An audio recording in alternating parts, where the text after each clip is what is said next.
শিশু রামেসা ধর্ষণ ও হত্যা মামলা সহ আলোচিত সব মামলার রায় যাতে হাইকোর্টে এসে দীর্ঘসূত্রতার কবলে না পড়ে সেজন্য আলাদা বেঞ্চ গঠন করার তাগিদ দিয়েছেন সিনিয়র আইনজীবীরা। দুপুরে এজন্য আলাদা বেঞ্চের প্রয়োজনীয়তা তুলে ধরেন আন্তর্জাতিক অপরাধ ট্রাইব্যুনালের চিফ প্রসিকিউটর আমিনুল ইসলাম এবং সুপ্রিম কোর্ট বারের সভাপতি মাহবুব উদ্দিন খোকন। চিফ প্রসিকিউটর বলেন, আলোচিত গুরুত্বপূর্ণ মামলায় সামাজিক চাপ ও সরকারের সদিচ্ছার কারণে বিচারিক আদালতে দ্রুত বিচার ও সাজা হয়, কিন্তু মৃত্যুদণ্ডের ক্ষেত্রে ডেথ রেফারেন্সের শুনানিতে হাইকোর্টের সবচেয়ে বেশি সময় ব্যয় হয়। এক্ষেত্রে বেশি সময় লাগে পেপার বুক তৈরিতে।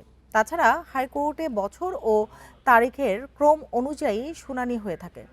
এক্ষেত্রে ডেথ রেফারেন্সের মামলা শুনানির জন্য বেঞ্চের সংখ্যা বাড়ানোর তাগিদ দেন আইনজীবীরা।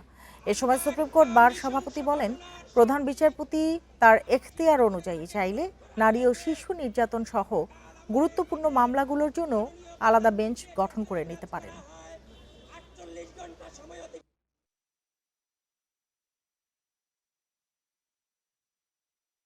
ডেথ রেফারেন্সটা নিষ্পত্তির প্রক্রিয়াটা হচ্ছে আমাদের হাইকোর্ট রুলস অনুযায়ী যে সেখানে যে মামলার নাম্বার এবং সন অনুযায়ী ওই ধারাবাহিকতা হিয়ারিংটা হয়।